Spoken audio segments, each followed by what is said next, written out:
The concept of money being completely virtual and decentralized is a reality today.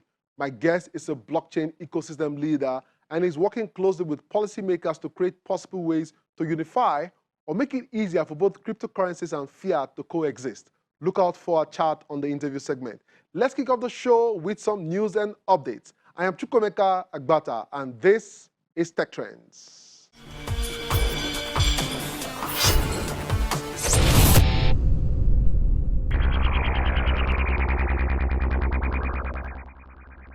We need to invest in homegrown clean energy that will bring cheaper prices in the long run, shielding consumers from volatile international fossil fuel markets. Ed Davey.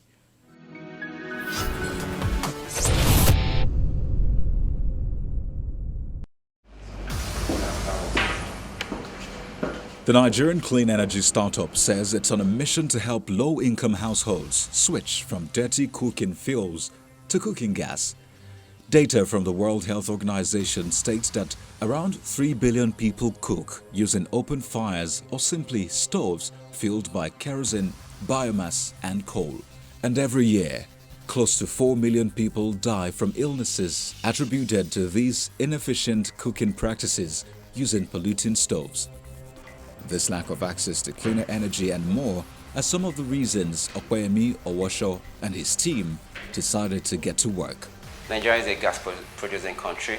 There's about 197 trillion standard cubic feet of cooking gas, of natural gas in Nigeria.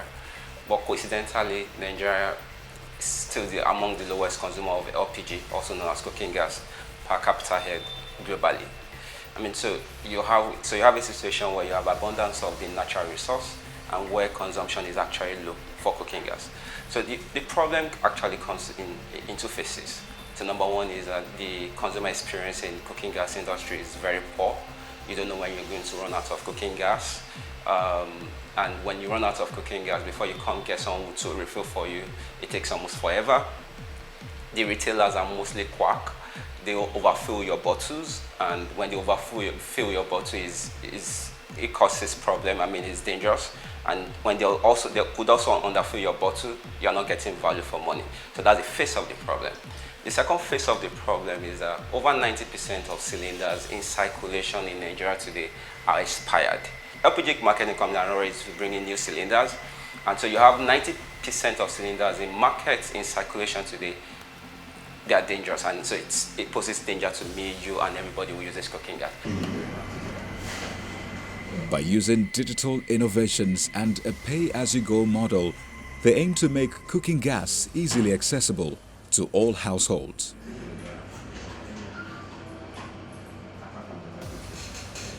We're using IoT-based smart meter to digitalize LPG distribution in Nigeria. With our smart meter in your house, our smart meter works with a mobile phone. You can track your cooking gas usage in real time. You know what gas you've used. You know what gas you have left. And before you run out of gas, we come to replace your almost empty bottle with a new refill bottle. Our smart meter allows LPG marketing companies to track their assets, and in their assets, their cylinders in real time. This is the smart meter. You can plug it on any generic 12 kg cylinder, 12 and 6 kg cylinder. Once you plug in, you connect it to your stove, and there you are. You start to cook. And whilst you cook, it transmits data to you. You transmit data to you can track it via your mobile phone.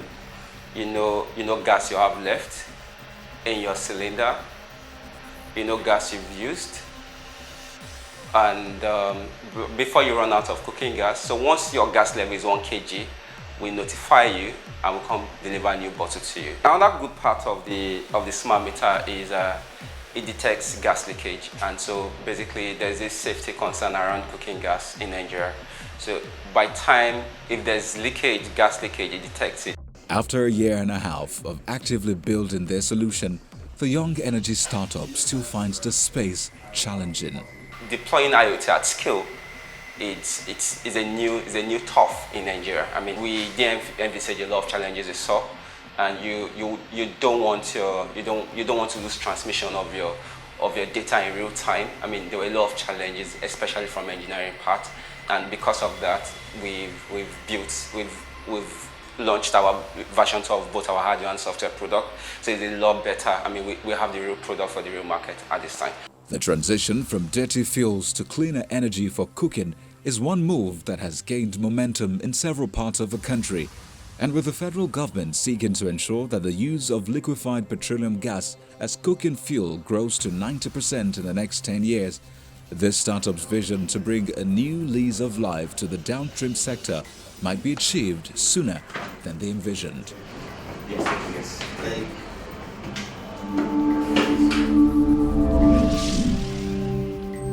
With the rise in the cost of petrol and its negative environmental effects, the idea of electric vehicles is gaining acceptance from individuals, organizations, and governments around the world. Following the trend, the University of Lagos has built a solar energy charging point and an electric minibus made by students of the Faculty of Engineering. Electric vehicles are convenient, cheap to maintain, they consume less energy and, of course, are safe to drive. And this pilot project, in conjunction with the National Automotive Design and Development Council, will enable students to have first-hand experience with the innovations. We have come up with our own, and we are going to improve on what we have so that we'll be able to have collaboration with the industry through the Federal Ministry of Trade Industry, so that we have that collaboration. They will act as a platform. Our students that are able to come up with innovative ideas that will improve on what we have now. Then the university will register the company for them and also get a startup grant for the students to start their project at their business after we have registered the business. And we are going to choose a mentor for them that will advise them, that will lead them through the right path. The charging station contains installed solar panels coupled to online-offline hybrid inverters. The output is renewable energy to power a vehicle at any time and with little impact to the electricity grid. For stakeholders, it is important that more charging centers are developed in quick time to create a good environment for the vehicles to be fully operational. Nigeria is in a peculiar situation, and we have our energy problem. And that is why we in our ministry and through the NAGDC are propagating the use of solar panel for charging. And that is why we have done this. So what we're trying to do is we're going to replicate this in more and more places. The more people begin to embrace the use of electric cars. Electric vehicles are not just the future, they are the now. The whole world is moving towards transitioning from fossil fuel to clean energy powered vehicles, renewable energy. So such a transportation solution needs sustainable power.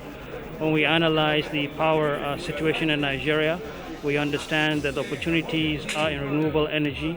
So what better way than to leverage that sustainable energy to power these transportation solutions? That is what led to the decision of using solar power, which we know we have an abundance of solar insolation across the country.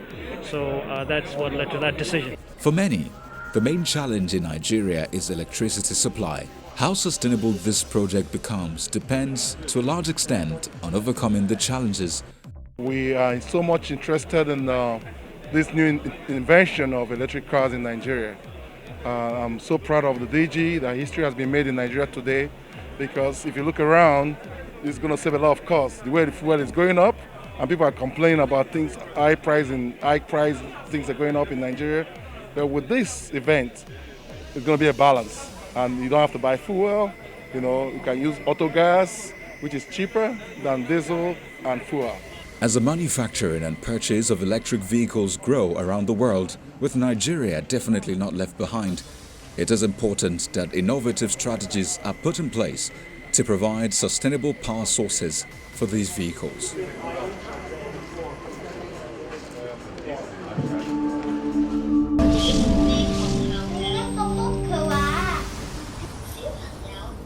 A Hong Kong professor has developed a program using role-playing robots to help children with autism improve their social skills, an initiative that has been adopted by other non-profit groups and schools. The program, Robot for Autism Behavioral Intervention (RABI), is designed for people with autism between the ages of 3 and 18 and aims to help them be more social and to resolve issues such as conflicts and bullying. Sky, calm down. What happened? It's Bean. He finished my snacks without asking me.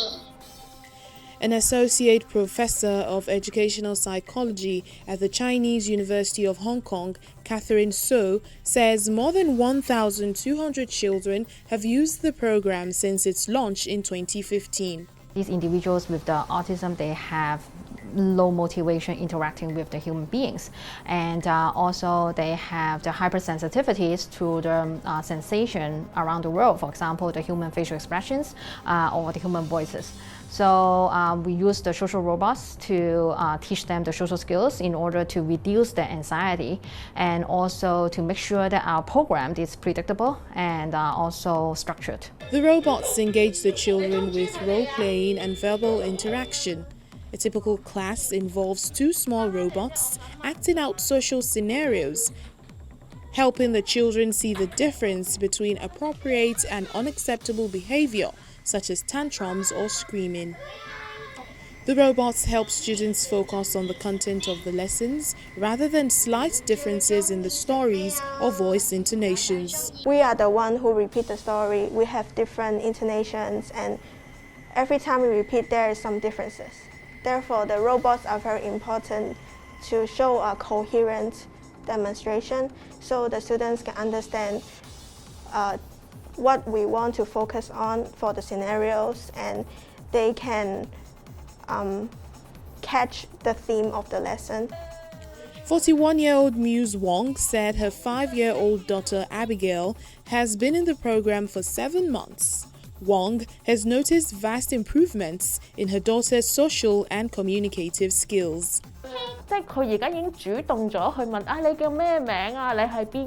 She is now more active, such as asking people what their names are and who they are. She has started to have some degree of social life.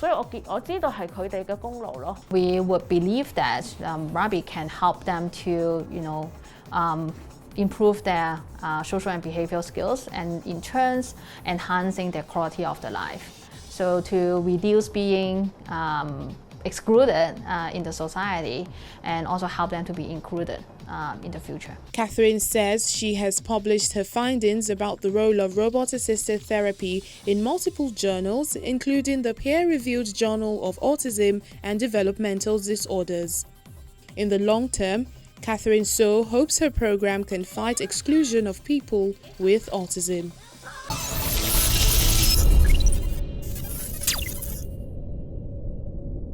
In February 2021, the Central Bank of Nigeria released a letter addressed to banks and other financial institutions stating that dealing in cryptocurrencies and facilitating payment for cryptocurrency exchanges are now prohibited. However, there are reports that the Apex Bank might launch a central bank digital currency pilot by the end of 2021. With its CBDC, the country will be targeting financial inclusion and remittances, a move several other central banks in the world are already exploring. Our guest this week, Chimeze Chuta, founder of the Blockchain Nigeria User Group, shares with us how we can build our digital economy. Chuta, glad to have you on Tech Trends today. Thank you so much, CFA. Always a pleasure to join you on this show. Thank you for having me. Awesome. Let's start by looking at the future of money and how technology is changing the game. All right. For the past 100 years, the global financial system has, on a fundamental level, remained the same, untouched and undisrupted. Someone once said that the only innovation we have seen over this period is the arrival of the ATM machine. Otherwise, it has always been the same system that we've been using. But the arrival of a couple of fourth industrial revolution types of technologies have kickstarted a new revolution in the financial systems. We are seeing how blockchain technology is driving new types of assets, new kinds of money, and they are set to disrupt the global financial system. Let me take you on this particular issue, and I'd like to get your thoughts, because some would say that we're not even maximizing or even trying to leverage blockchain properly. They were just trading, and there is no value in trading. I mean, it's just like the same way where our economy is fueled by importation. How would you react to such an argument? Well, trading and speculations are natural occurrences when people see value in any asset class, be it real estate, be it hospitality, be it in importation or wherever. Wherever people feel that they could speculate the price action and profit from it, then they will do that. So that's exactly what is happening in the crypto space. And people are speculating the performances of these technologies and how these technologies are gearing to build the next unicorn that will replace Amazon, Facebook, and so on. And people are speculating on the underlying assets that will drive those innovations. So you will not in any way fault anyone who takes advantage of that. Yes, it's volatile, as people may say, but I mean, volatility market is one of the advantages in trading assets anywhere in the world. People crave for volatility. So you need to have the right understanding. You have to have the clear picture of your strategy in approaching that market. Without it, probably you'll be a victim, because pigs get slaughtered every day in the financial market. Let's look at what the CBN has tried to do with the CBDC announcement. Tell us a bit about that. Okay, first thing is the fact that private citizens could create and issue currencies, cryptocurrencies, is a direct challenge to the authority of the central bank. All right. Now, the CBDC is the central bank restoring its power and authoritarian supremacy and sovereignty to continue to issue currencies for the countries and jurisdictions where they control. Now, this is more like a challenge and a battle of wits. Okay, so in the coming years, we're going to be asking to get the answers to the question, who's going to win this battle? Will the CBDCs win, or will the privately issued currencies win? For me, I think personally that the arrival of CBDC and cryptocurrency provides more opportunity for the consumer. The consumer is the winner in this whole innovation space. The consumer, the user, is the winner, because you're having the two alternatives. I mean, the best of two worlds. In CBDC, yes, we have this expectation that CBDC will probably help to drive lower transactions, faster and cheaper movement of money locally and domestically, and provide a lot more flexibility in managing monetary policies of the central banks that issue them. But of course, they also have a couple of drawbacks. Okay, so for me, I believe strongly that it's a good thing that central bank or central banks generally are issuing CBDCs. Is a very good thing, because the CBDCs will be compatible with the internet technology when it comes to movement of value across board. And like we have tried to advise when we had the opportunity to speak with the technical committee from the CBN, we let them know that CBDC should not, or is not supposed to be, just a payment system, rather an infrastructure that could drive several other innovations like tokenization that is really part of the blockchain technology. It will really make a lot of difference if the infrastructure powers the payment system and other technologies that are useful, including IDs, digital IDs that will make it easy for verification of identities of users. Okay, so there is quite a lot that the technology will do, but it needs to be properly managed even before you go ahead to deploy them. All right, Chuka, I think this is our friend on this show. So I'll say finally, what is the ecosystem doing? Because I know that a lot of the things that you guys do now is sort of self-regulation. How are you guys dealing with the issue of fraud and scam in the crypto space? Well, first of all, we try to provide quality education across board in the ecosystem to make sure that people have the right understanding. I mean, self-regulation is really very challenging when you don't have the full backing of the agencies that have given you the powers to be able to enforce. Okay, so what we could do is provide the right education, make sure that people have the opportunity to learn and warn them when there is need to be warned, you know, when we identify challenging situations that people need to be warned about. But on a fundamental level, the industry has come together under Beacon, which is a blockchain industry coordinating committee of Nigeria, to create a crypto anti-scam task force within this body. And this anti-scam task force even came out with a comprehensive document on how to manage and combat crypto scams in Nigeria. So a lot of work is being done, and there's been a lot of collaboration, a lot of engagements with other regulatory agencies to make sure that the key challenge or the key concerns that regulators, especially central bank, have concerning the use of cryptocurrencies in Nigeria are addressed. For instance, they talked about the use of cryptocurrencies for money laundering, for terrorism finance, and there's a whole lot of other things that are not quite acceptable. So in as much as these things are there, we need to show them that, yes, it is not only cryptocurrencies that people can possibly use. In fact, the data from Chainalysis shows that only below 10% of transactions coming out from Nigeria can be associated with nefarious activities.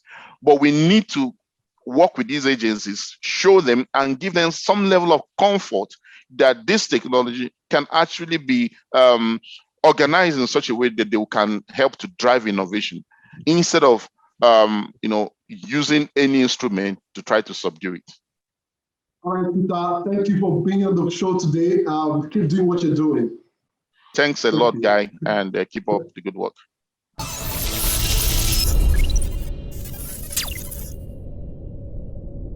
That's our show for today. You can watch this and previous editions of the show on Channels TV YouTube or cfablog.ng.